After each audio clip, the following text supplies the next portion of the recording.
আসসালামু আলাইকুম। আমি ডাক্তার মোহাম্মদ নাহিদ রেজা। আমি কলোরেক্টাল জেনারেল এবং ল্যাপারোস্কোপিক সার্জন। আমার স্পেশালিটি কলোরেক্টাল সার্জারি। আমি ল্যাপারোস্কোপিক সার্জারিও করে থাকি। আজকে আমি আপনাদের সাথে আলোচনা করব ফিস্চুলা নিয়ে। ফিস্চুলা কী রোগ? ফিস্চুলা সাধারণত মলাশয়ের পাশে মলদ্বারের সাথে বাইরের চামড়ার একটি কানেকশন তৈরি হয়। কিভাবে এই ফিস্চুলা তৈরি হয়? প্রথমে একটা ফোড়া থেকেই ফিস্চুলা তৈরি হয়। ফোড়াটি যখন পায়ুপথের দুই পাশে মানে ভিতরে এবং বাইরের চামড়ার অংশ দিয়ে ফেটে বের হয়ে যায় এবং একটা আলাদা চ্যানেল তৈরি করে, সেটাকে আমরা সাধারণত ফিস্চুলা বলি।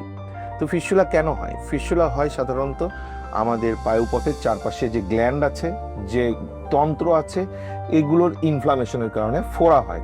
এই ফোড়াগুলো ভালো মতো চিকিৎসা না হলে পরবর্তীতে তার ফিস্চুলা আকার ধারণ করে, কমপ্লেক্স ফিস্চুলা আকারেও ধারণ করতে পারে। সুতরাং এর কি কি সিমটম বা লক্ষণ নিয়ে প্রকাশ করতে পারে? সিমটম সাধারণত দেখা যায় প্রথমে একটা ফোড়ার একটা হিস্ট্রি থাকে, ব্যথার একটা হিস্ট্রি থাকে, অথবা অ্যানাল ফিশার বা কেটে যাওয়ার একটা হিস্ট্রি থাকে শক্ত পায়খানা দিয়ে। পরবর্তীতে এই জায়গাটা ফুলে যায়, ফোড়া হয় এবং পুঁজ পড়ে। পুঁজটা পায়ুপথের ভিতর দিয়েও পড়ে এবং পুঁজটা ফেটে চামড়ার অংশ দিয়েও বের হয়ে আসছে এবং সেটা মলাশয়ের সাথে কমিউনিকেবল থাকে। সাধারণত ফিস্চুলা কত প্রকারের হয়? দুই প্রকার, সিম্পল এবং কমপ্লেক্স। সিম্পল মানে সিম্পল একদম, এবং কমপ্লেক্স মানে সে যখন আমাদের পায়খানা ধরে রাখার যে মাংসপেশি সেটাকে ইনভলভ করে, তখন সাধারণত আমরা তাকে কমপ্লেক্স বলি, অথবা মাল্টিপল ওপেনিং তৈরি করেছে তাদেরকে আমরা কমপ্লেক্স বলি।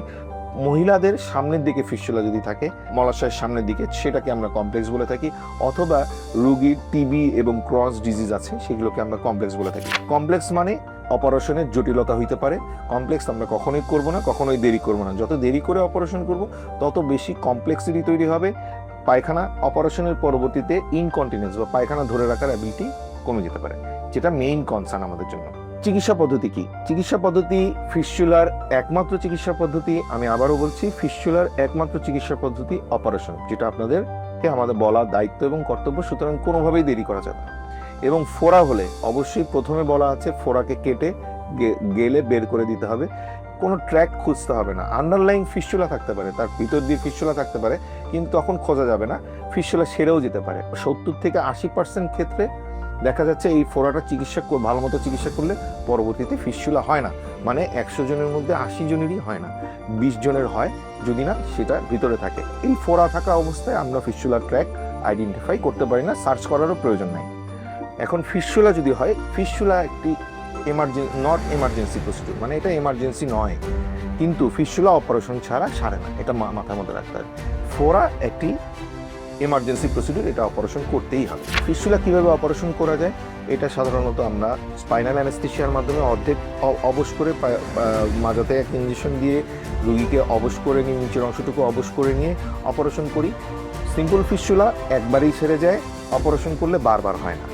কিন্তু কমপ্লেক্স ফিস্চুলা অনেক সময় দেখা যায় মাংসপেশি অতিরিক্ত ধরে থাকার কারণে তার ইনকন্টিনেন্সের ঝুঁকি থাকার প্রয়োজন থাকলে ডাক্তাররা আমরা তখন আর বেশি পরিমাণে কাটি না, ওখানে একটি সুতা পরায় দিয়ে রাখি, যেটার নাম সেটন বলি। সেই সেটন দীর্ঘদিন পরিমাণ থাকতে পারে, 1 থেকে 2 মাস পরিমাণ থাকতে পারে, এবং অভিজ্ঞ ডাক্তার দ্বারা এটা যদি অপারেশন করা হয় তাহলে রিকারেন্সের ঝুঁকি কম। অনভিজ্ঞ ডাক্তার, ফোড়া গালানোর চিকিৎসক অথবা কবিরাজি চিকিৎসা এগুলো না করাই ভালো। তো ফিস্চুলা চিকিৎসার মেইন চিকিৎসা হচ্ছে অপারেশন, এটা আপনাদেরকে মাথায় রাখতে হবে। যদি ফিস্চুলা পুঁজ পানি পড়ার, এরকম পায়ুপথ ভিজে থাকা, এরকম কোনো সিমটম আপনারা দেখতে পান, অবশ্যই ডাক্তারের শরণাপন্ন হবেন, ডাক্তারকে দিয়ে পরীক্ষা করাবেন। অনলি পায়ুপথ পরীক্ষার একটাই পরীক্ষা পায়ুপথের রোগের, সেটা হচ্ছে ডিজিটাল রেকটাল এক্সামিনেশন। যদি না সেটা উপরের দিকে থাকে, তখন আমরা একটা কলোনোস্কোপি করতে পারি। ধন্যবাদ আপনাদের সবাইকে আমার সাথে থাকার জন্য। আসসালামু আলাইকুম।